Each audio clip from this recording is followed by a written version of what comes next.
Bismillahirrahmanirrahim. Alhamdulillahirabbil alamin wassalatu wassalamu ala sayyidina Muhammadin wa ala alihi wa sahbihi ajma'in. Subhanaka la ilma lana illa ma 'allamtana innaka antal alimul hakim wa la haula wa la quwwata illa billahil aliyyil azim. Wa la haula wa la quwwata illa billahil aliyyil azim. Alhamdulillah summa alhamdulillah. Terpuji bagi Allah Subhanahu wa taala, dipertemukan kita sekali lagi dalam perkongsian ilmu panduan ibadah pesakit siri ketiga. Kan? Ketiga ni kan? Siri ketiga. Okey. Selepas kita buat siri jom baiki solat selama berapa siri? Syakir, tak ingat? Tak ingat Ustaz.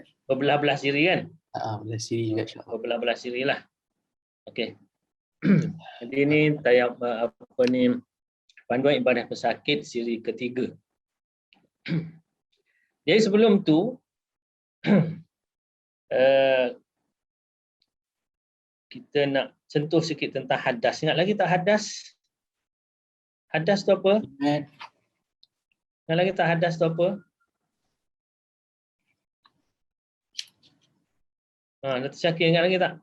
Apa itu hadas? Dia ada dua kategori, hadas besar dan hadas kecil. Apa itu hadas? Bukan kategori. Apa itu hadas? Apa itu hadas? Something. It's something yang membatalkan sembahyang. It's that something. Something yang membatalkan sembahyang. Tidak juga. Ya, bukan membatalkan sembahyang. Dia something yang menjadikan sembahyang kita ataupun tawaf kita batal. Kekotoran itu cakap. Kekotoran. Satu keadaan. Keadaan ataupun kalau kekotoran benda tu, kalau kata-kata kotor mungkin najis. Dia tu dalam syarat sah solat tu ada dua, suci daripada hadas dan suci daripada najis. Najis tu kita tahulah. Kita nampak. Hadas ni benda yang kita tak nampak. Bila kita tak nampak, maknanya benda tu hanya ada pada fikiran kita. Sebab benda tu benda tak nampak. Okay? Maknanya kalau kita merasakan benda tu ada pada fikiran kita, maka kalau kita solat tak sah lah. Secara ringkasnya, hadas tu apa? Apa-apa perkara yang membatalkan wuduk adalah hadas lah. Maknanya kita dalam keadaan tidak ada wuduk, itu maknanya kita berhadas lah. Tapi secara ringkasnya kalau kita tengok dalam kitab fiqh, dia kata satu perkara yang dianggap amrun i'tibariyun. Satu perkara yang dianggap ada pada fikiran kita, yamna'u sihhatas solah, yang menghalang sahnya sembahyang. Okey. Hadas ni dia ada dua, satu hadas kecil, satu hadas besar. Hadas kecil tu ada kat mana? Ingat lagi tak? Anggota badan. Yalah, kat mana anggota badan tu? Dekat kaji ni. Muka, tangan, kepala, kaki. Okey. Iaitu dia ada pada 4 anggota. Hadas kecil ni hanya ada pada 4 anggota. Jadi itu pertama muka. Jadi apabila kita berwuduk dan kita basuh muka dan rata walaupun sekali, maka kita dah terangkat daripada kita hadas muka. Mana muka kita dah tak berhadas dah. Tapi tak cukup lagi. Kena tangan pula. Rata tangan. Okey. Sekali je, dah rata. Kita dah terangkat hadas. Tapi walau macam mana pun, dalam keadaan normal kita disunatkan 3 kali. Okey. Apa maksud 3 kali? 3 kali itu sunat. Okey. Maksud 3 kali itu ialah kalau yang pertama itu sudah rata. Kalau yang pertama tu tak rata, ada lagi kosong, tak kena, kita pun buat sekali lagi, baru rata. Walaupun 2 kali kita buat, itu dikira 1. Okey. Jadi sunat kita tambah 2 kali lagi. Itu maksud 3 kali tu. Kalau 2 kali tak rata juga. 3 kali baru rata. Maka 3 kali tu baru dia ke 1. Kena tambah 2 kali lagi sunat. Macam itulah. Okey. Kemudian kita pun sapu kepala. Lepas tu basuh kaki. Sapu kepala, terangkat hadas kepala. Sapu kaki, basuh kaki, terangkatlah hadas kaki. Maka kalau kita dah 4 anggota tu kita dah buat, maka kita pun terangkatlah daripada kita hadas. Sebab tempat hadasnya kat situ. Kalau kita basuh tempat lain, tak terangkat hadas. Tak basuh kaki, basuh kepala lutut. Itu tak angkat hadas tu. Sebab kita basuh tak kena tempat. Bukan tempat hadas kita basuh. Okey. Secara praktikal lah contoh ya. Sebelum kita masuk tayamum. Kita ada satu mangkuk air. Satu mangkuk air. Ataupun kita kata satu besen air kecil lah. Satu besen air yang kecil. Tak cukuplah 2 kolah. 2 kullah bukan 2 kolah. Jangan silap pula, bukan 2 kolah, 2 kullah. Jika kena cari 2 kolah sungguh. Pergi kat surau dia kata ni baru 1 kolah ni. Kena cari yang 2 kolah. Okey, 2 kullah dia satu ukuran sukatan air lah. Iaitu satu hasta suku, tinggi, lebar dan berdalam. Maknanya 2 kullah tu bukanlah ukuran yang banyak sangat. Boleh kata kalau kita beli tong air yang simpan air dan bilik air yang besar tu memang confirm cukup 2 kullah lah tu. Okay. Jadi kalau sekiranya kita ada satu bekas kecil, macam mana kalau kita nak ambil air? Sebelum tu, ingat lagi tak dulu saya cerita tentang air mustakmal? Ingat lagi tak? Ingat lagi tak? Okey, terlupa dah. Contohlah saya bagi. Contohnya saya ingatlah saya buat cerita dulu. Saya panggil, okey, orang datang ke rumah untuk makan. Okey, untuk makan. Jadi adat kita, biasanya kita akan sediakan satu mangkuk air.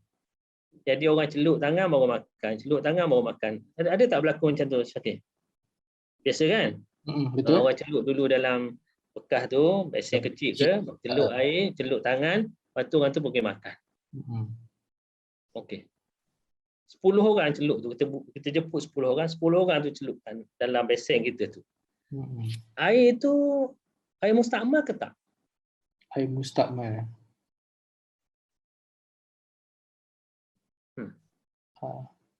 Dia gini, kalau kita nak ambil wudu, dia kena pakai air mutlak. Betul.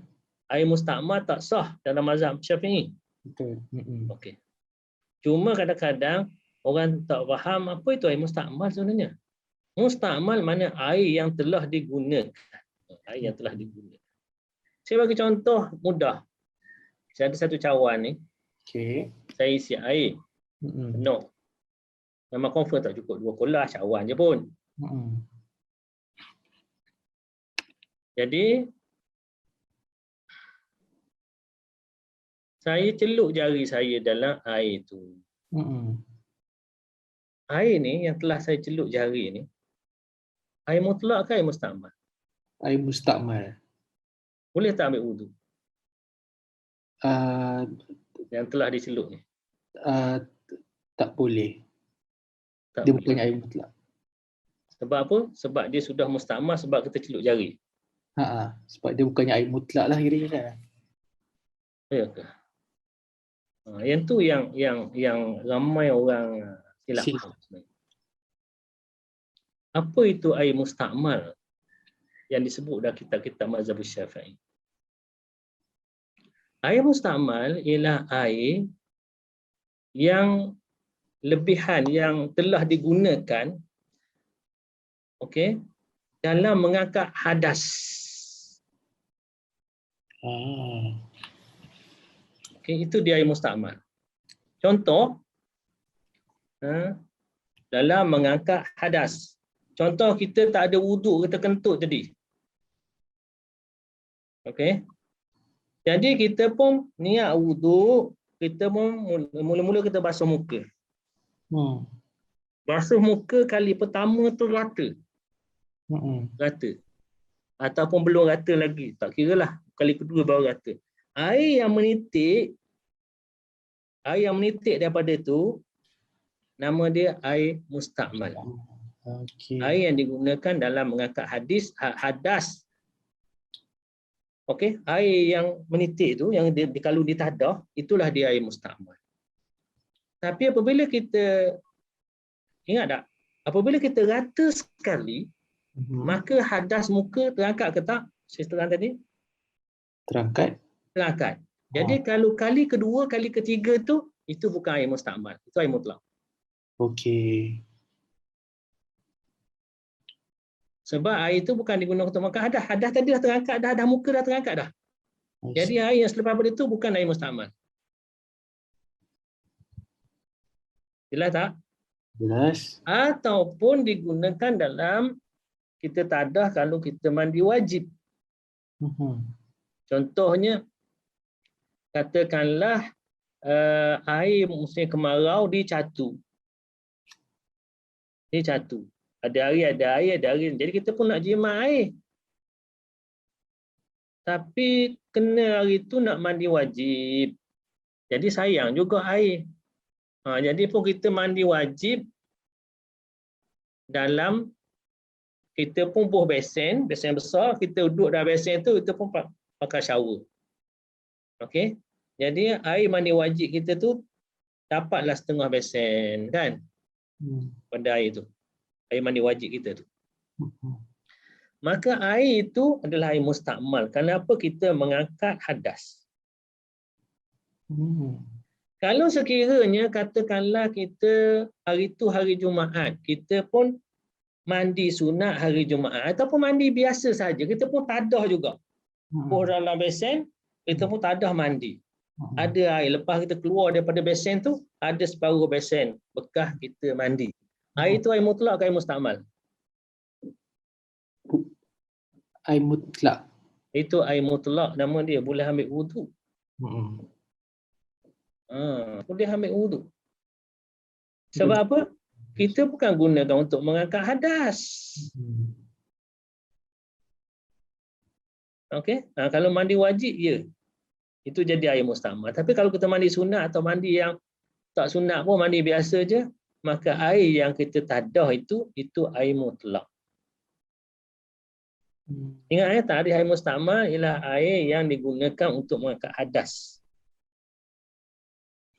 Ada satu lagi tapi saya tak sentuh, iaitu untuk bersih najis. Tapi najis itu dah tak ada dah air dia. Kemudian kita curah air dan air itu tak berubah, maka itu nama dia air mustakmal juga. Okey, tapi untuk mudah kita faham yang ni dulu. Jadi saya balik semula pada soalan saya tadi. Air yang saya celup dengan jari ni, air mutlak ke air mustakmal? Air mutlak. Kenapa?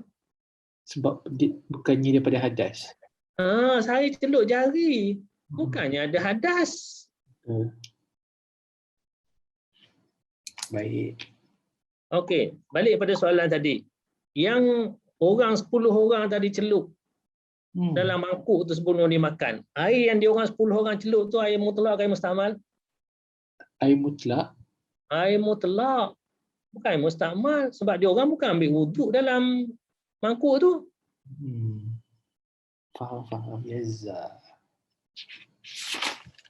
Okey, itu yang kadang-kadang orang silap faham tentang air mustakmal. Kalau silap faham ni sebenarnya membazir air. Saya bagi contoh. Okey. Kita simpan air satu bekas, air simpanan kita lah ni. Pokoklah tak ada air nanti, boleh ambil wuduk, mandi daripada tu. Okey, dapat satu baldi besar yang tempat kita simpan air tu. Okey. Tiba-tiba ada anak 3 tahun, dia buka penutup tu, dia pun kacau-kacau. Ibu yang tak faham ni, tak belajar, dia Buang. kata, ya Allah budak ni, dah air mustakmal dah. Dah celup dah dia ni air mustakmal. Dia pun curah air tu, isi air lain. Itu sebab tak faham. Kemungkinan tak berlaku macam tu? Kemungkinan. Sebab dia kata ni air mustakmal dah. Pasal apa? Anak dia duk celup dah. Padahal budak tu mandi wajib ke dalam tu? Budak tu ambil wudu ke? Tak. Dah habis kenapa jadi mustakmal tu? Okey, boleh faham? Air mustakmal tu apa? Air mustakmal ni bukan nak katanya bukan mudah-mudah macam tu je. Bukan. Kadang-kadang setengah-setengah ustaz pun silap faham tentang air mustakmal. Ustaz, ada soalan Ustaz.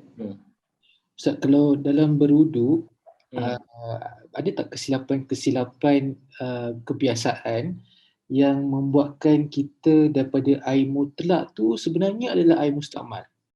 Yang kesilapan yang biasa. Kadang kita pun tak perasan. Kalau kita ambil dengan paip, payah nak jadi mustakmal. Sebab dia direct macam tu kan? Sebab macam ni, kita biasa kita basuh dengan paip berapa kali? 3 kali kan? Betul. Kali pertama tu dah bersih, dah terangkat adas. Kedua, ketiga tu dah bukan air mustakmal lagi dah. Betul tak? Jadi kadang anak heran, ada satu ni betul ni dalam rancangan televisyen juga ada seorang ustaz, dia mengajar cara berwuduk. Okey. Dia kata masa ambil wuduk tu kat paip tu ni. Dia kata jaga-jaga, dia kata air daripada muka tu. Okey. Air daripada muka tu kan, lepas basuh muka kan kita basuh tangan. Betul. Dia kata masa kita basuh tangan, air daripada muka tu menitik kena kat tangan kita. Jadi dia dah menjadi air mustakmal. Jadi tak sah, dia kata. Saya duduk fikir-fikir, kenapalah ustaz ni cakap macam tu. Orang ambil wuduk ni, basuh muka berapa kali? 3 kali. Jadi yang menitik tu, yang last, yang ketiga itu bukan mustakmal dah.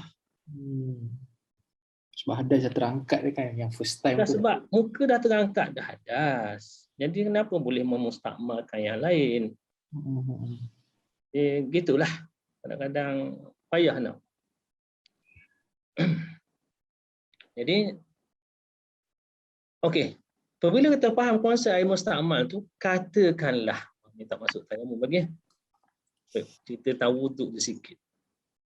Sebab kadang orang tak faham benda ni. Okey, kita ada satu mangkuk ataupun besen kecil. Macam mana kita nak berwuduk? Kita boleh ambil daripada situ. Boleh tak kita celup? Boleh. Boleh. Tidakkah akan memustakmalkan air? Tidak. Kenapa? Sebab air hadas tu tidak kena kepada bekas tu. Tak, apabila kita celup. Tidakkah celupan itu akan memustakmalkan air sebab kita nak berwuduk? Rasanya belum terkesan je Ustaz. Dia masih lagi ada. Dia kalau ada dalam bekas kecil, contohnya kita ada orang kita tak celup lah. Dia kata nanti celup mustakmal. Satu seginya betul, celup akan mustakmal, tapi tengok cara lah. Okey. Macam mana cara nak ambil? Sekarang ni bukan tak boleh celup. Sebab kalau ikut riwayatnya, Nabi ambil air dalam bekas tu, Nabi pun celup. Macam mana kita kata tak boleh celup? Tapi kalau ikut mazhab kita, ada cara celup. Okey. Sekarang ni kita nak ambil wuduk daripada bekas mangkuk kecil tu. Kalau kecil sangat kan, satu baldi kecil ke, baldi yang kita basuh pakaian yang tak cukup 2 kolah. Jadi kita nak ambil wuduk, tapi penyedok tak ada. Okey, nak angkat baldi tak boleh. Jadi terpaksa kena celup juga. Hanya macam mana cara nak masuk. Okey. Kalau kita nak ambil dengan wajib dan sunatnya sekali, bukan kita nak ambil wajib saja, sunat sekali. Sebab kita bukan orang sakit. Okey, mula-mula kita basuh apa? Basuh tangan dulu. Kan? Betul tak kita basuh tangan dulu? Lepas basuh tangan kita pun komor, buah air dalam hidung je tak? Baru basuh muka kan? Macam tu kita buat kan? Betul tak? Betul. Okey. Jadi macam mana kita basuh tangan? Okey. Boleh kalau kita celup tangan dalam tu, mustakmal tak air? Mustakmal. Kenapa? Sebab kita dah celup untuk bukan tak boleh bagi Ustaz. Dia anggota wuduk yang pertama ialah muka. Betul. Selagi belum sampai muka, kita buat apa pun dia bukan mustakmal lagi. Bukan mustakmal lagi, betul. Jadi kita boleh celup tangan tu. Okay. Tapi tak sunat. Sunatnya ialah kita mungkin kita kena yang basuhan pertama ni dia takut apa? Dia takut tangan kita ni ada najis ke apa. Jadi mungkin kita kena angkat sikit baldi tu untuk keluarkan air, cuci tangan kali pertama daripada luar. Okey. Okey. Kaki tangan kanan tu daripada luar. Jadi lepas tu baru boleh celup. Celup. Itu sunatlah, tak wajib. Dia disunatkan pasal bertakut tangan kita ada najis yang kita tak nampak dan sebagainya. Tapi kalau kita yakin tak ada apa-apa, tak ada masalah. Okey, kita pun celup tangan dalam baldi. Tak ada masalah, tidak memustakmalkan. Pasal apa? Anggota tangan belum sampai waktunya lagi. Sebab yang jadi wuduk ialah anggota tangan lepas muka. Jadi kita buat sebelum muka, maka itu belum masuk lagi. Okey. Ya, macam mana kita basuh muka? Kita boleh cedok air daripada dalam baldi. Kita basuh muka kat luar. Betul. Yang basuh dalam baldi. Sebab kalau tidak, dia akan memustakmalkan air. Betul. Okey, kita basuh kat luar. Kita ambil cedok. Kita cedok air dalam baldi tu dengan dua tangan. Lepas kita basuh muka di luar baldi. Dah rata. Maka apabila rata, anggota wuduk kita yang berhadas ialah muka sudah terangkat hadas muka. Kita disunatkan 3 kali. Maka yang kedua, yang ketiga kita boleh tadah dalam baldi. Kita ulur muka kita pun boleh bumbung dalam baldi tu. Okay, sebab yang kedua ketiga hadas muka itu dah terangkat. Okey. Mungkin ada kesan-kesan sikit yang pertama itu tidak mengapa, itu dimaafkan. Sebab yang menitip dah habis dah. Mungkin adalah kesan-kesan itu tidak mengapa. Sebab dia masih ada pada muka. Okey. Habis kita basuh. Kalau muka lah. Tapi kalau tangan, lepas tangan kita buat apa? Tadi kalau muka. Kalau tangan, mula-mula tangan. Lepas tangan kita komor kan? Lepas tangan kita komor dulu. Komor. Kita pun cedok, masuk air dalam mulut. Kita pun komor. Boleh tak kita luah balik dalam baldi tu?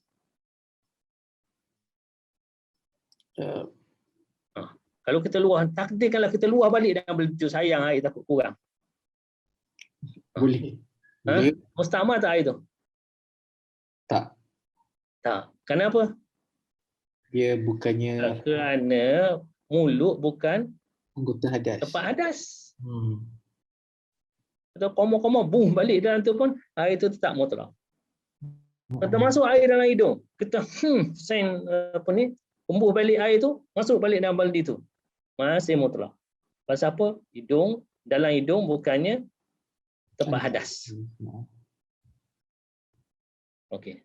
Tapi jangan buatlah. Kalau buat, mana kita nak cerita hukum. Okey. Lepas tu muka. Muka macam tadi saya kata, kali pertama kat luar. Kali kedua, ketiga. Kalau kali pertama tu dah rata, kedua, ketiga tu boleh dalam baldi. Baik. Lepas muka, tangan. Tangan macam mana kita nak celup? Sebab kita ambil wuduk ni. Macam mana kita celup? Tak payah celup. Macam mana?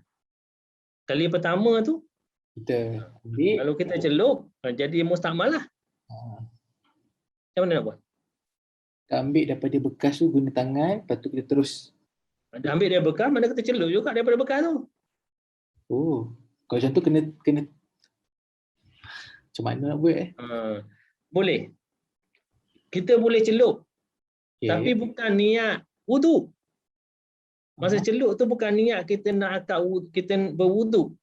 Kita niat jadikan tangan sebagai pencedok. Okey. Kita niat tangan kita, bukan kita nak ambil wudu. Ni bukan kita nak wudukan tangan, tak. Kita niat dia ni, kita ni sebagai pencedok sebab gayung tak ada. Kita pun cedok. Ni niat dia cedok. Okey. Lepas tu pas cedok kita pun buat keluar. Kita pun basuh. Rata. Okey. Rata. Kali pertama tu dah rata. Maka kedua ketiga kita celup jelah dalam baldi tu pun tak apa, sebab kedua ketiga tangan kita dah terangkat dah hadas. Okey.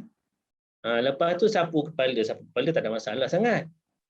Okey, sapu bukan dalam baldi tu, kita sapu je. Okey. Lepas tu telinga pun sama, benda anggota sunat, kalau masuk dalam tu pun tak ada masalah. Telinga.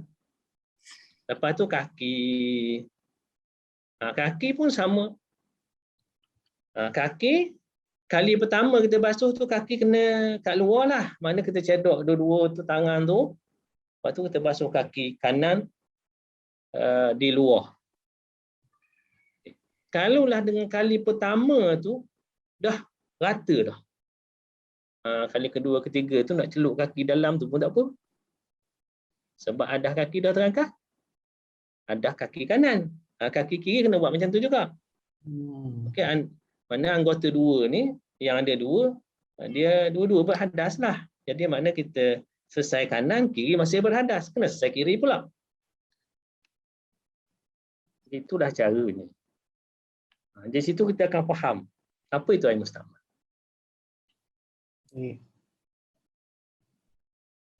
Jelas dah? Jelas. Jadi jangan mudah-mudah hukum air mustakmal. Walau macam mana pun dalam mazhab Syafi'i, kalau kita kumpul air mustakmal sehingga dia menjadi dua kullah, maka dia akan jadi air mutlak semula. Dan air mustakmal itu hukumnya suci tapi tidak menyucikan. Apa maksud suci?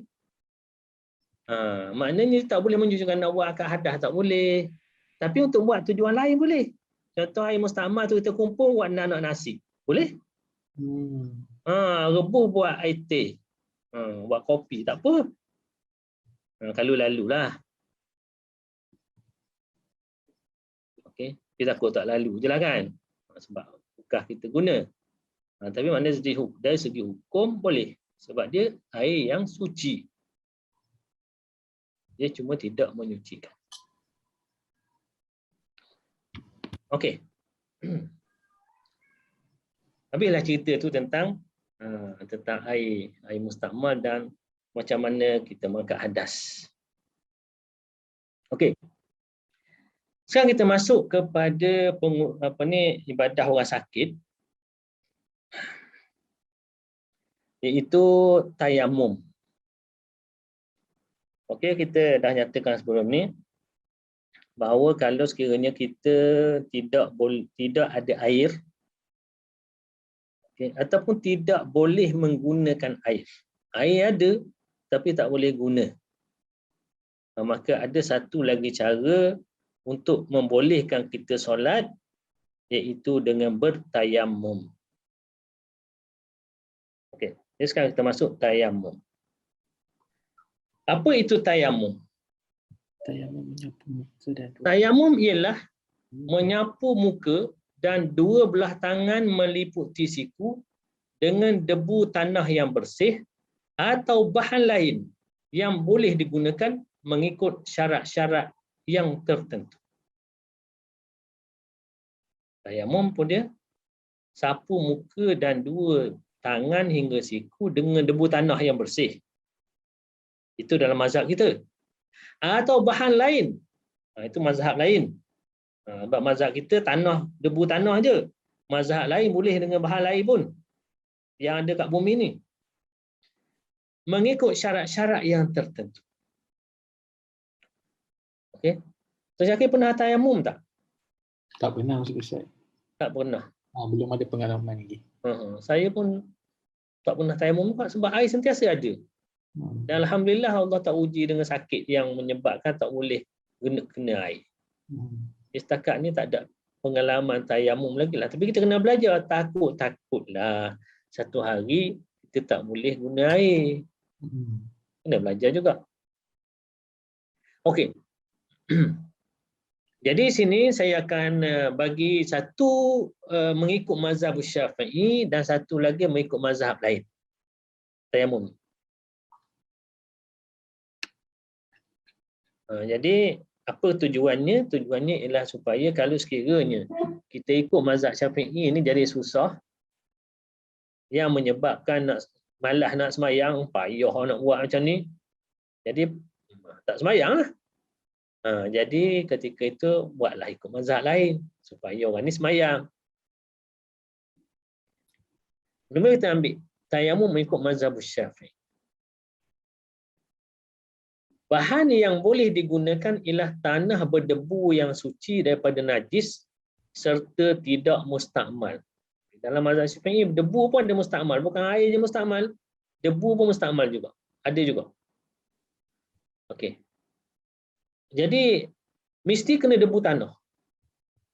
Debu tanah tu suci. Suci itu apa? Mana tak ada najis dalam debu tu. Najis.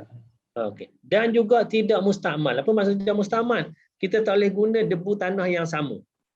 Okey. Okey, itu. Yang mana yang sama tu itu mustakmal nama. Kena kalau nak buat tayamum lain, debu tanah lain. Ataupun okey. Tanah mustakmal ialah yang melekat di anggota tayamum, iaitu muka dan tangan ketika tayamum, ataupun yang bertebaran setelah disapu pada anggota tayamum. Itu maksud ini mustakmal. Okey. Mana contohnya ialah kita ginilah, kita jangan bayangkan tayamum itu, apabila kita buat tayamum, muka kita penuh dengan debu. Tangan kita penuh dengan debu. Dia macam jadi bedak pula. Bukan. Hanya bayangkan begitu. Kita bukan cedok debu. Jangan kita kata ambil debu, cedok banyak macam tu, buat macam air. Tak. Dia hanya sikit je yang melekat sikit-sikit kat tangan je. Sebab tangan kita kering. Debu pun kering. Jadi banyak mana sangat yang melekat. Okay? Jadi tanah mustakmal ni ialah apabila kita tepuk tu, kita guna, lepas tu mungkin ada yang bertebaran, jatuh balik. Okay, lepas kita sapu tu dia jatuh balik. Yang tu yang dipanggil mustakmal tu. Tak boleh nak tepuk semula. Yang tu nak cari yang lain, itu maksudnya. Tanah daripada tempat yang ditepuk pertama kali tidak dihukumkan mustakmal dan boleh digunakan beberapa kali walaupun kuantitinya sedikit. Okey, maksudnya yang mana yang mustakmal? Yang kita tepuk, lepas tu kita guna kat muka, kat tangan, yang jatuh bertaburan itu mustakmal. Mana mungkin kali pertama kan kita 2 kali tepuk. Tepuk yang pertama muka. Okey. Tepuk yang kedua tangan. Okey. Jadi boleh tak kita tepuk di tempat yang sama? Jawapan dia boleh. Sebab yang ada pada tempat itu bukan mustakmal. Mustakmal ni yang mana yang kita dah guna ni, yang jatuh bertebaran itu yang mustakmal. Yang tempat sama kita tepuk tu, itu debu lain dah. Tak apa. Tanah daripada tempat yang tepuk pertama kali tidak dihukumkan mustakmal dan boleh digunakan beberapa kali walaupun kuantitinya sedikit. Okay, jelas setakat ni? Jelas. Okay. Jika bertayamum untuk solat fardu, tayamum. Jika bertayamum untuk solat fardu, tayamum mesti dilakukan setelah masuk waktu solat. Ini mazhab kita. Oh. Okey, lepas masuk waktu, katalah kita nak sembahyang Zuhur. Kalau kita berwuduk, kita wuduk sebelum Zuhur, tak ada masalah. Okey, lagi tak batal, kita boleh sembahyang Zuhur. Kita boleh sembahyang Asar, tak batal lagi. Betul.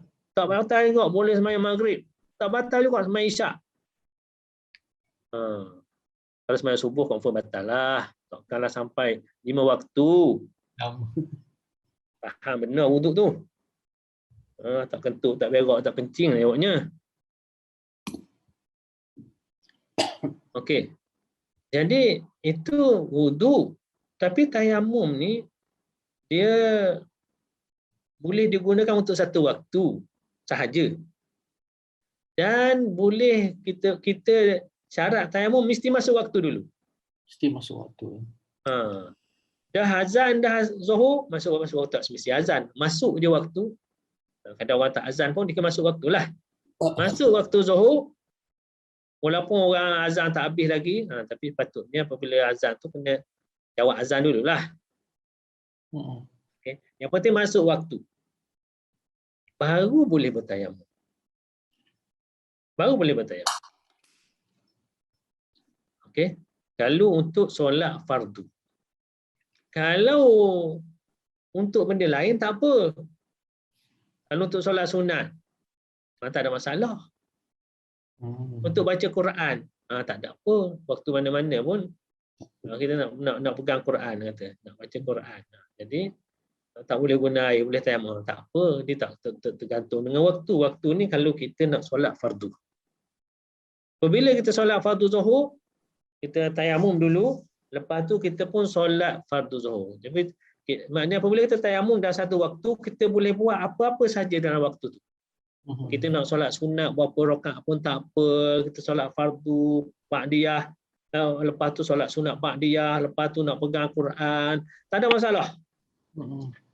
Masuk je waktu asar, tayamum kita batal. Masuk asar je, tayamum pun batal. Sebab dia hanya untuk satu waktu je.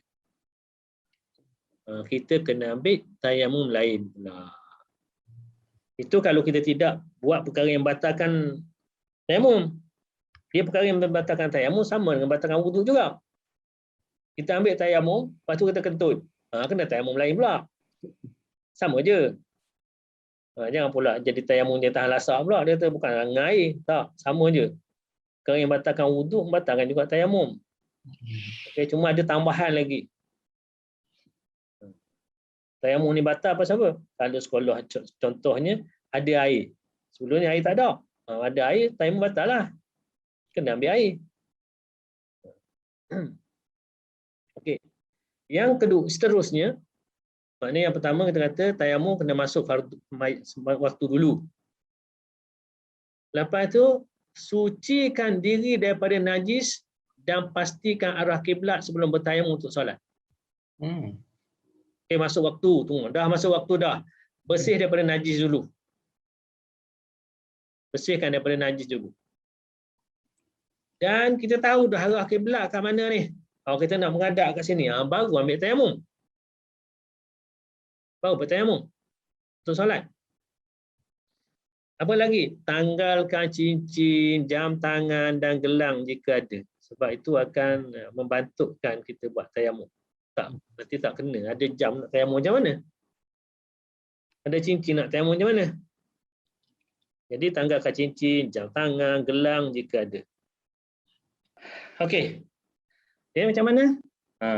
Lepas pada dah buang apa semua tu, cincin, jam tangan, gelang, apa-apa yang menghalang tu, tepuk 2 tapak tangan pada tanah berdebu sekali. Tak perlu banyak kali. Okey. Tayamum ni sekali je. Wuduk dia 3 kali kan? Kan? Apa maksud tepuk Ustaz? Tepuk, ada tanah atas tu, ada atas tu, kita pump. Itulah tepuk. Bukan Ustaz, macam ni. sorry Ustaz, Bukan kalau tepuk tangan. Ya. Kalau dah tepuk dekat debu tanah tu, Ha? perlu tak kita macam orang kata apa, ala ketuk supaya debu tu. Nanti praktikal nanti. Oh, okey. Tepuk dua tapak tangan pada tanah berdebu sekali. Berniat ketika memindahkannya sehingga menyentuh bahagian muka. Macam wuduk juga, wuduk kita mula niat masa basuh muka. Mula basuh muka tu kena air kat muka kita, dan masa tu niat. Wuduk. Tayamum pun sama. Kita niat masa mana? Masa tangan kita yang kena debu tadi tu menyentuh muka. Okey. Niatnya apa? Niatnya bukan mengangkat hadas ya. Sebab dalam mazhab kita tayamum tidak mengangkat hadas. Kita kena niat, kalau boleh diterjemahkan niat tu ialah sahaja aku bertayamum bagi mengharuskan fardu solat kerana Allah Taala. Kau tayamum ni nak mengharuskan solat fardu. Bukan niat mengangkat hadas. Kenapa? Ingat dah, hadas kita ada kat mana? Muka. Lagi? Tangan. Kepala. Kaki. Itu tempat hadas. Jadi tayamum ni kita hanya melibatkan berapa anggota? Dua anggota. Jadi dua anggota lagi yang berhadas tu tak terangkat lah. Jadi sebab tu kita kata tayamum bukannya mengangkat hadas. Sebab kepala dengan kaki tak kena. Jadi tayamum ni ialah untuk mengharuskan solat fardu. Niat dia. Okey, mengharuskan fardu solat. Jika tidak diniatkan fardu dalam mazhab kita ni, maknanya dia kata aku bertayamum. Maknanya dah hati dia nak tayamum je. Tidak dikosakkan, tidak diniatkan fardu solat. Tayamum ini tidak boleh digunakan untuk solat fardu. Namun masih boleh digunakan untuk solat sunat dan ibadah sunat yang lain. Kalau masa tayamum tu tak ada niat fardu, fardu solat, maka dia hanya boleh digunakan untuk solat sunat dan untuk sentuh Quran yang memerlukan kepada itulah suci. Sapu dan ratakan debu tanah. Lepas tu sapu dan ratakan debu tanah di dua tapak tangan ke seluruh bahagian muka. Kita kena ingat dia tidaklah macam air je. Kita nak tahu, kalau air kita tahu rata tak rata. Tapi tayamum ni dia tidak macam air. Okey, kita tak kata meratakan debu tanah ke muka, sebab debu tanah ni bukan macam kita buah bedak kat muka kita. Dia hanya ada sikit tanah yang melekat kat muka kita pun. Jadi ada yang bahagian yang tak kena debu tu. Tapi yang penting tangan kita tu kena. Sebab tangan kita tadi menyentuh debu. Okey. Jadi sapukan di bahagian muka. Sapulah. Macam mana sapu ha. Yang pentingnya kena bahagian muka macam kita berwuduk tu lah. Sekali je. Tepuk pun sekali ke muka. Okey. Jadi apabila kita dah sapu muka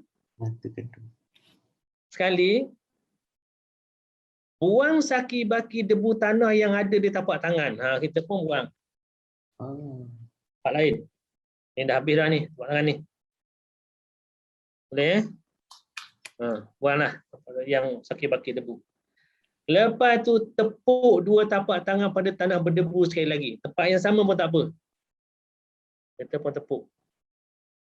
Okey. Sapu debu tanah di tapak tangan kiri ke tangan kanan hingga meliputi siku, dan begitu juga debu tanah di tapak tangan kanan ke tangan kiri hingga meliputi siku. Nanti kita akan praktikal macam mana cara buat. Kadang kita baca tapi cara buat kita tak tahu. Okey, tak belajar kita tak tahu. Kita bukan buat macam ambil wuduk ya. Janganlah maksudnya kita tepuk, lepas tu kita pun macam wuduk, bukan. Dia bukan macam tu. Sebab ni bukan air. Nak katakan. Nanti kita ni kita baca je. Sapu tangan kiri ke tangan kanan sampai ke siku, kemudian sapu tangan kanan ke tangan kiri sampai ke siku. Lepas itu yang wajib.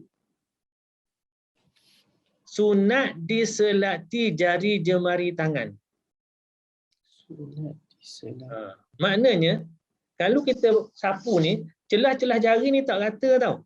Tak masuk, tak kena, confirm tak kena debu celah jari ni. Kalau kita buat praktikal tayamum, dia tak kena celah jari. Okey, jadi nak suruh kena selati. Tapi hukum dia sunat. Tak buat pun tak apa. Sebab dia tayamum ni tak mesti rata macam air, macam wuduk. Dia cuma macam kita kata simbol lah, simbolik macam tu. Kenapa? Sebab kita ni manusia dicipta dengan tanah dan air. Okay, kita pakai air, dia tak ada air, kita pakai tanah. Asal penciptaan kita.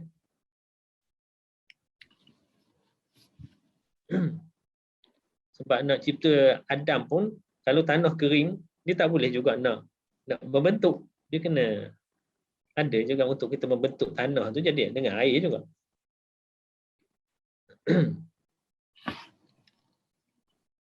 Sunat diselati jari jemari tangan. Satu tayamum hanya boleh digunakan untuk satu solat fardu sahaja dan beberapa solat dan ibadah sunat yang lain. Satu tayamum untuk satu solat fardu dan ibadah sunat boleh banyak mana pun boleh. Okey. Jadi kalau kita buat dua fardu, dia kena dua tayamum. Okay. Contoh, kita buat fardu. Lepas tu kita qada satu solat fardu yang kita tinggal semalam. Maka kita kena tayamum lain. Tak boleh pakai tayamum sama. Sebab satu fardu hanya satu tayamum je. Mungkin orang-orang tanya, dah kalau misalnya kita semayang jamak macam mana? Kena ambil satu tayamum ke dua tayamum? Jamak. Sekali. Satu kali. Kenapa satu kali? Sekali. Kan satu solat sahaja untuk satu tayamum. Bukan boleh berhenti Ustaz antara dua solat tu. Boleh berhenti. Dia tak boleh berhenti lama. Tayamum tu seminit tak sampai. Oh, maknanya dua kali ya Ustaz? Ya, dan mazhab kita dua. Oh, sebab ada salam tu Ustaz ya. Lepas beri salam tu, tepuklah lagi. Lepas tu, samalah sama tu solat kedua. Oh, mangai. Kan dia hanya untuk satu solat. Kita jamak tu satu ke dua solat? Dua. Dua tayamumnya. Dalam mazhab kita. Mazhab lain, dia satu je. Jadi itulah kena tengok nanti. Akan timbul perbahasan yang kemudian nanti, boleh tak orang sakit dia jamak solat dia? Nanti itu perbahasan kemudian, belakang nanti. Kemudian tayamum mengikut mazhab Hanafi. Mazhab Hanafi. Bahan yang boleh digunakan ialah apa sahaja bahan yang suci daripada jenis muka bumi. Yang ada daripada muka bumi. Selain bahan yang boleh menjadi abu setelah dibakar seperti pohon kayu dan bahan yang boleh dilebur seperti besi. Kalau bahan tu bahan yang boleh dibakar jadi abu, itu tak boleh. Contohnya macam pokok kayu, tak boleh. Sebab dia kalau bakar jadi abu. Ataupun yang boleh dilebur seperti besi. Besi, timah apa semua tak boleh. Okay. Yang boleh yang lain pada itulah batu. Apa lagi? Apa-apa yang ada kat muka bumi lah, atas tanah tu, semua boleh. Yang asal daripada bumi.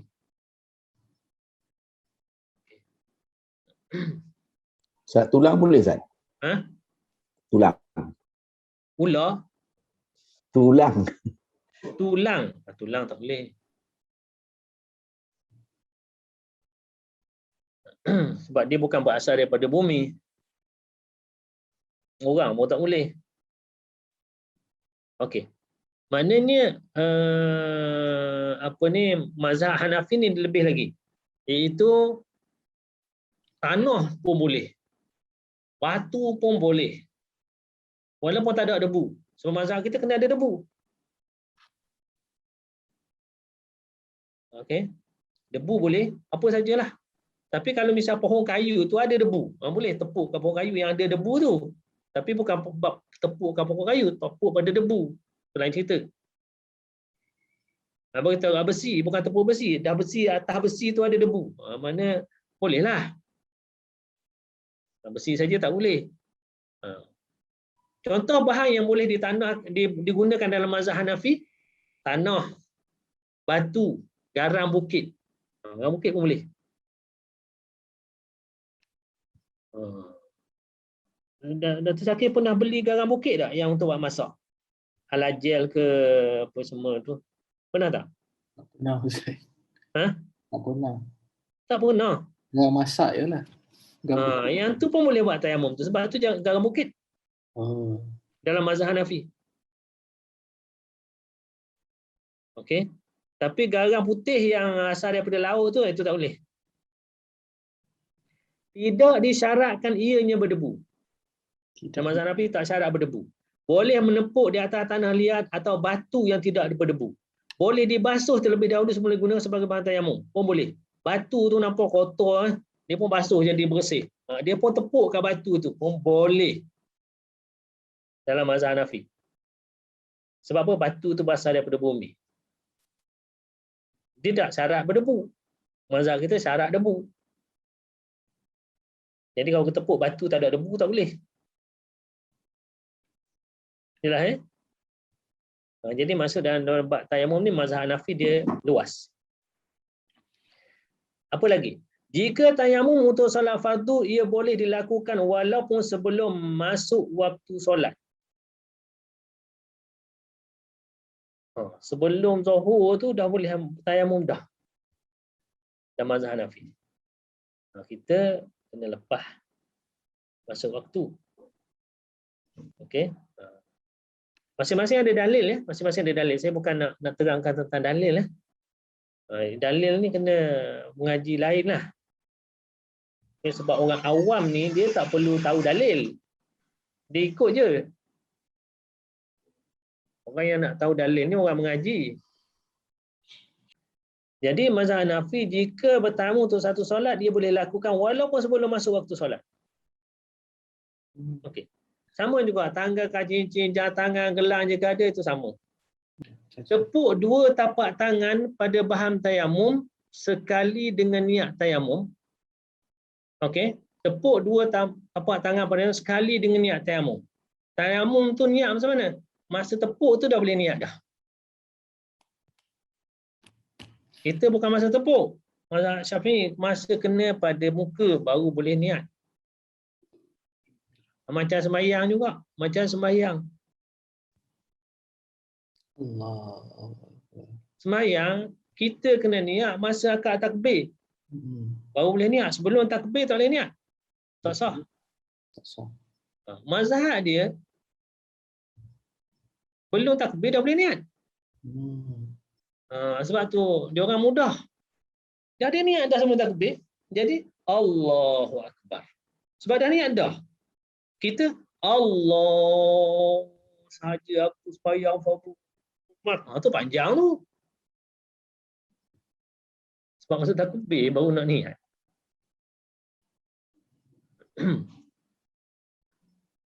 Okay. Jadi sebab itulah kita katakan penyelesaian kepada orang yang was-was, yang susah sangat nak hadir niat masa takbiratul ihram. Sampai mengganggu orang. Takbir dia 5-6 kali tak jadi-jadi. Penyelesaian dia ada niat sebelum takbir. Dia masa takbir Allahu Akbar, gitu aje. Dah niat dah tadi. Selesai masalah dia. Taklah kacau orang. Jadi niat boleh dilakukan ketika niat dia sahaja aku bertayamum kerana Allah Ta'ala. Dia niat tayamum je. Kalau kita kena sahaja aku bertayamum kerana untuk mengharuskan solat fardu. Niat boleh dilakukan ketika menepuk 2 tapak tangan pada bahan tayamum atau ketika menyapunya ke muka. Boleh niat dah. Masa tepuk tu dah boleh niat. Ataupun masa tepuk tu niat boleh niat masa sapu ke muka. Mazhab kita tadi niatnya ialah masa sapu muka, masa tepuk tu boleh niat.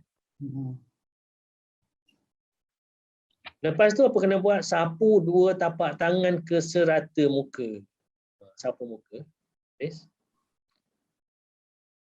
Lepas tu tepuk 2 tapak tangan pada bahan tayamum sekali lagi. Itu macam mazhab kita juga. Sapu tapak tangan kiri ke tangan kanan sehingga meliputi siku. Dan begitu juga sapu tapak tangan kanan ke tangan kiri sehingga meliputi siku. Ini sama. Wajib diselati jari jemari tangan. Itu beza kan? Dan mazhab kita menyelati ni macam ni. Okay. Celah-celah jari ni. Ni menyelat. Menyelat ni dalam mazhab kita sunat. Dalam tayamum. Mazhab Hanafi wajib. Wajib pula. Satu tayamum boleh digunakan untuk seberapa banyak solat fardu. Wow. Solat dan ibadah lain selagi ia tidak terbatal.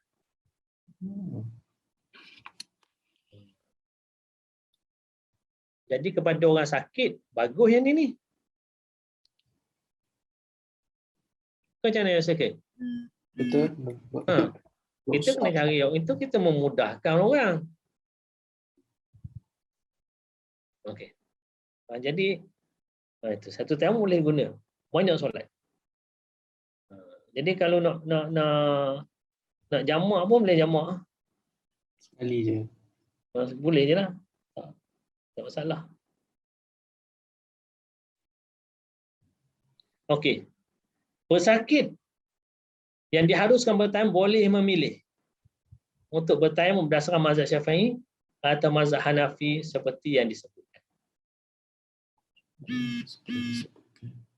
Okey. So Ustaz ada soalan. So maknanya kalau untuk pesakit kalau kita tak nak membebankan mereka dengan hanya sekali je kita nak angkat, kita guna mazhab Hanafi tu. So maknanya dia punya prosedur mazhab Hanafi, prosedur bertayamum tu kena ikutlah. Jadi pesakit yang diharuskan bertayamum boleh memilih untuk bertayamum berdasarkan mazhab Syafi'i atau mazhab Hanafi seperti yang disebutkan. Okey. Sebenarnya saya sepatutnya tambah satu lagi. Tapi tak sempat nak tambah. Ada lagi yang lebih mudah. Mazhab Hambali. Hambali macam mana Ustaz? Hambali tapak tangan je. Okey. Ya, tapak tangan saja. Sapu tepuk sekali muka. Okey. Dan tapak tangan terus.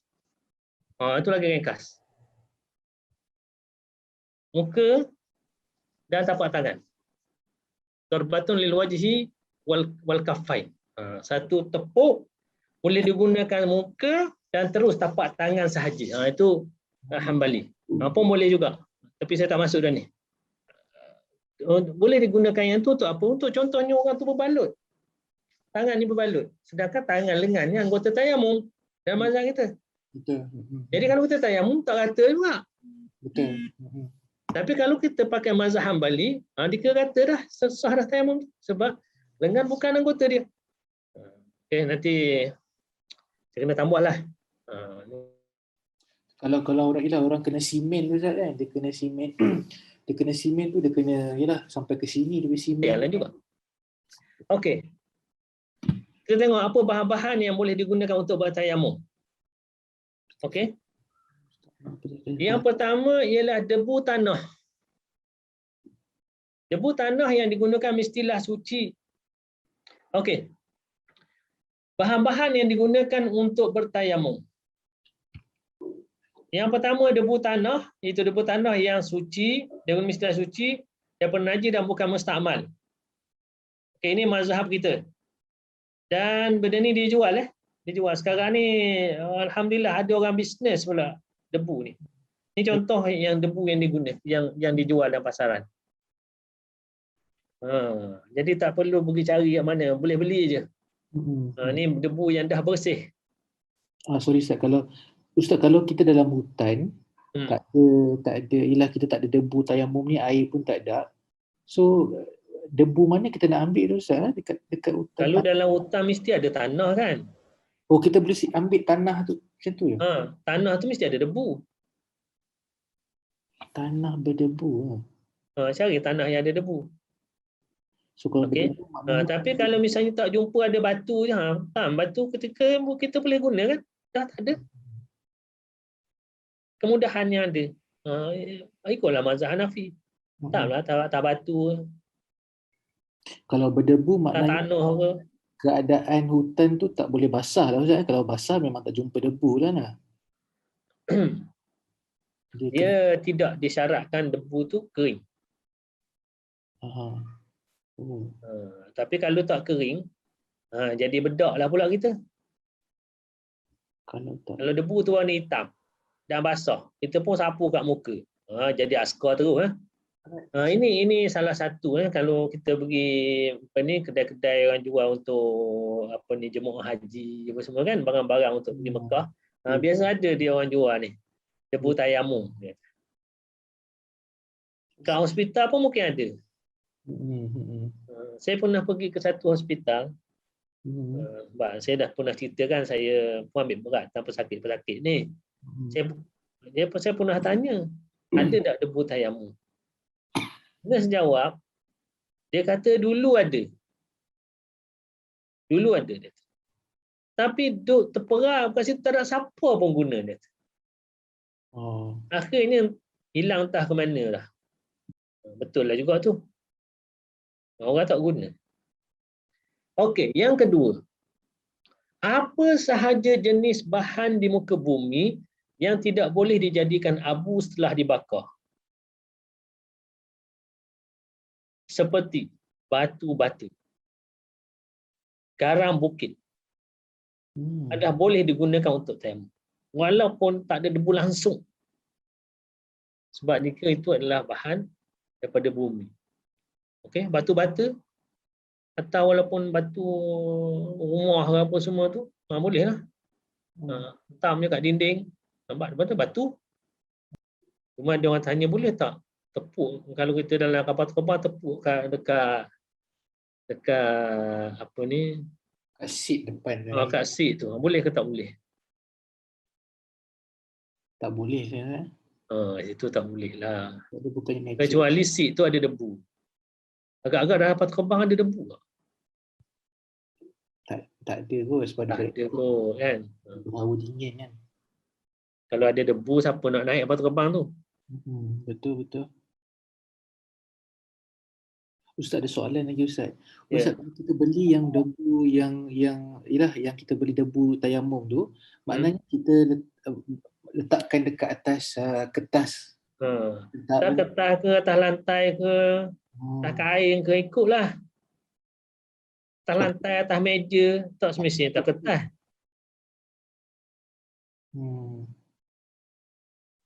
Tempat yang mudah untuk kita tepuk. Untuk kita tepuk. Dan dia tak mesti kena banyak.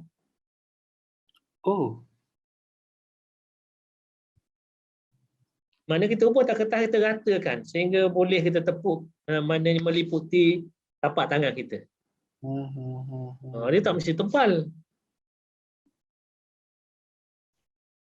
Okey. Oh, dia tak ada macam sukatan-sukatan, tak ada. Dia tak ada sukatan tertentu. Yang penting tangan dua kita ni penuh kena debu tu. Oh, kita kena selerakkan je lah. Selerakanlah. Okey, cara bertayamum. Pukul apa dah Syakir? Saya tak ada jam ni. Pukul 10.20. 10.20, ada 10 minit lagi. 10 minit lagi lah. Okey, dia boleh masuk cara bertayamum. Ke ada soalan? Belum kita tu. Kalau tak ada, kita teruskan cara bertayamum. Ustaz, ada satu soalan Ustaz. Ya. Ini dululah masa orang pergi haji kan, datang aku terbang, dia kata boleh ambil tayamum dengan menepuk dinding kapal terbang. Jadi saya pun confused lah. Kalau ikutnya patutnya tak boleh lah, pasal dia bukan daripada bumi. Kalau ikut mazhab Hanafi. Dan di situ tak ada debu. Kan? Dinding kapal terbang tu daripada plastik kan? Plastik keras tu. Apa ni? Bukan daripada bumi tu. Mungkin ada isyarat dia, saya tak faham macam mana Ustaz cuci Wallahu alam. Wallahu alam. So, maknanya uduk dia itu tak sah lah Ustaz nah. Hadas Tak tahulah, aku ada kaul yang kata boleh, wallahu alam. Saya tak jumpa lah. Baik-baik Ustaz, terima kasih Ustaz. Tapi ikutnya mazhab kita kena debu, mazhab Hanafi kena apa-apa bahan daripada sumber air bumi. Yang penting suci, walaupun bukan debu. Jadi kalau plastik dia bukan daripada bumi. Plastik kotak. Okey. Langkah pertama. Tu nampak tu debu diletakkan, diselerakkan di atas kertas kat situ, nampak kan? Okey. Jadi apabila debu dah ada berselerak atas kertas tu ataupun atas meja ke atas apa, menepuk dua tapak tangan pada debu tanah kali pertama untuk menyapu muka. Tepuk je. Pam, dua-dua tangan. Okey. Lepas tu sapu muka. Tapi disunatkan juga kita buat macam ni sebenarnya kalau ikutnya. Ini yang kita terangkan ni adalah direct. Tapi kalau ikut betulnya, apabila kita tepuk tu, sebelum kita sapu muka tu, kita buat macam ni sikit. Untuk apa? Kurangkan debu yang melekat kat tangan. Tepuk macam ni, jangan buat macam ni. Macam ni habis lah. Tapi harus ditepuk tepuk macam ni. Supaya kurangkan sikit debu yang melekat tu. Ustaz, kalau nak tepuk tu maknanya bukan dekat atas the original sources tu, maknanya ke tempat lain lah Ustaz lah. Dekat kat original sources pun tak apa. Sebab masa tu kita debu yang melekat tu belum mustakmal lagi. Dia mustakmal apabila dia dah kena pada muka, kena pada anggota. Masa tu kita tak ada niat lagi. Niat kita masa basuh muka, sapu muka, baru ketika tu baru dikira. Macam kita berwudu juga. Kalau kita baru cedok air sebelum kena muka, itu bukan air mustakmal lagi. Mana air yang ada pada dan tangan kita jatuh, itu masih air mutlak. Samalah juga. Baik. Okey. Menepuk dua tapak tangan pada debu tanah kali pertama untuk menyapu muka. Lepas tu kita pun buatlah gini sikit supaya kurang debu tu. Langkah kedua, menyapu muka. Okey, menyapu muka. Ratalah menyapu muka. Baik. Okey. Habis itu menyapu muka, mudah aja. Okay. Tidaklah disyaratkan mesti rata semua. Saya rasa taklah rata semua, mungkin bawah-bawah mata ni tak kena. Lain dengan air. Kalau kita buat macam ni tak kena bawah mata tu. Celah-celah kelopak mata tu mungkin tak kena sebab dia tidaklah syarat dia macam rata macam air. Dia sebenarnya tayamum ni macam kita kata simbolik je. Okey. Lepas dia tak ada berkomor jangan berkomor pula. Langkah 3. buang debu yang telah digunakan. Jangan buang di tempat yang sama. Itu debu, buang kat luar. Okey. Langkah 4. Tepuk sekali lagi. Yang ni untuk sapu 2 tangan pula. Tepuk sekali lagi. Dan sama jugalah lepas tepuk sekali lagi tu buat macam ni lah. Untuk kurangkan debu. Tak buat pun tak apa. Langkah kelima, memindahkan debu tanah. Maksudnya, ni pindah ke apa? Pindah ke tangan lah pula. Sana dah muka. Okey. Tangan ni macam mana cara buat pula? Ni tangan yang susah sikit ni. Nampak ke tak ni? Ni. Kita kena ingat tangan kita ni kita bagi 2. Satu daripada sini ke atas. Kita panggil perut jari. Yang kedua ialah tapak ni, yang bawah ni. Okey. Yalah, kita bagi 2 tangan ni. Jelas. Perut, jari dengan tapak. Nampak? Nampak. Okey. Jadi macam mana kita nak mula?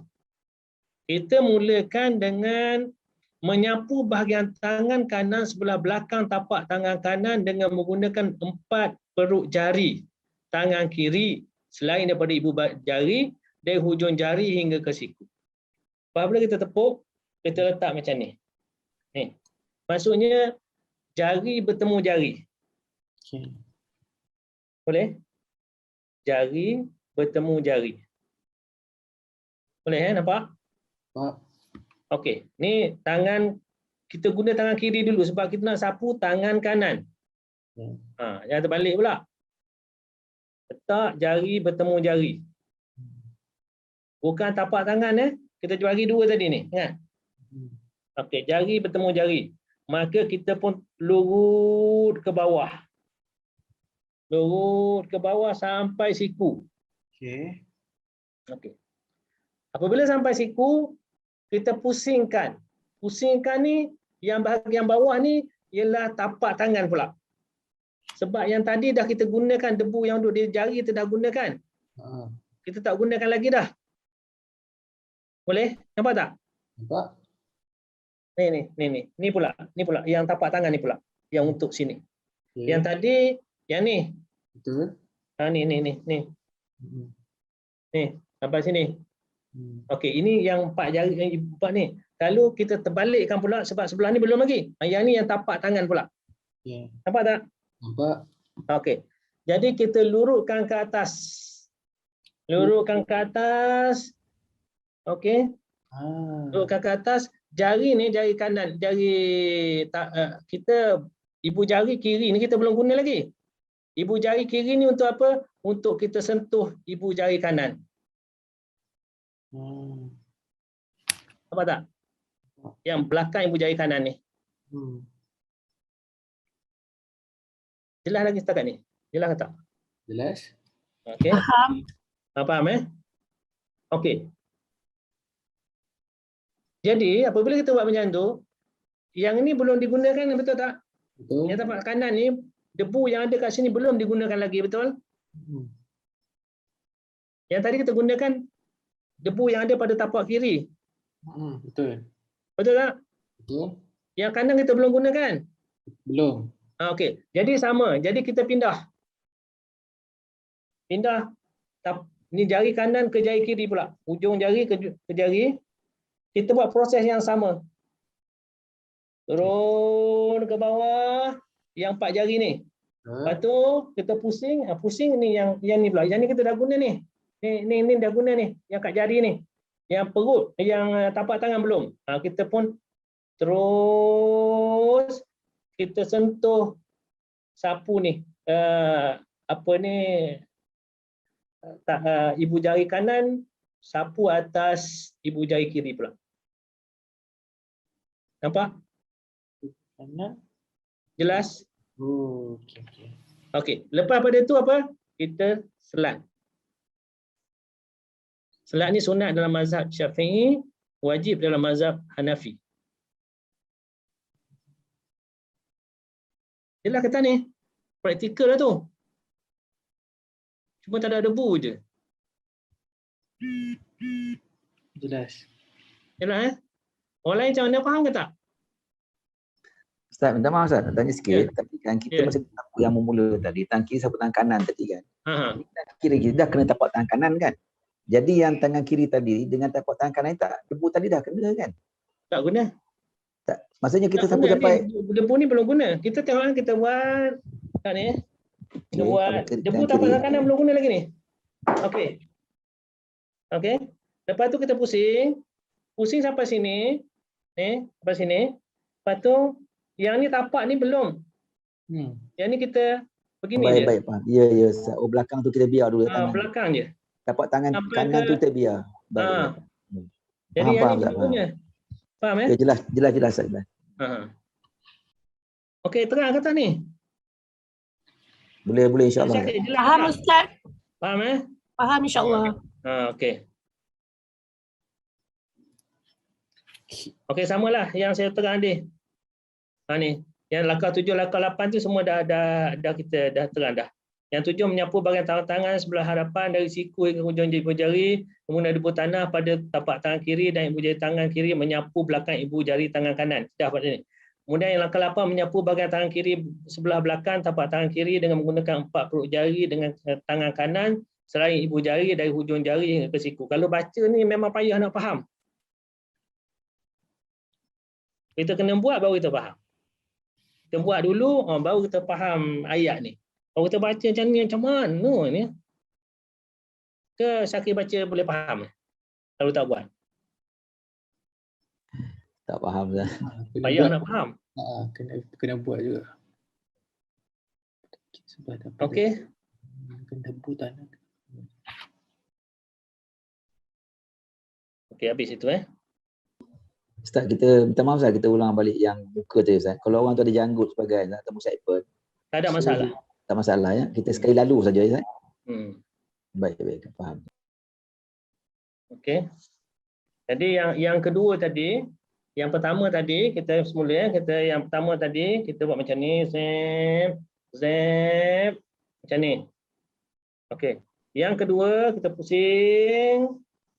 Okey, zap ke belakang ni tapak tangan bersentuh lah. Yang last sekali tapak tangan ni bersentuh dua Bersentuh dua, apabila bersentuh dua kita